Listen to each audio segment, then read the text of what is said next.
تلاوت. بسم الله الرحمن الرحيم.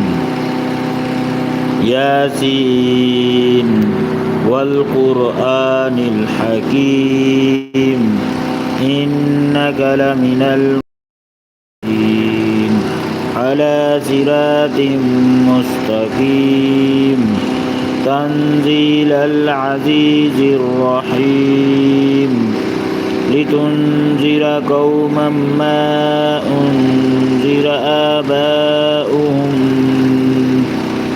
آباؤهم فهم غافلون. لقد حق القول على أكثرهم فهم لا يؤمنون. إنا جعلنا في أعناقهم أغلالا فهي إلى الأذقان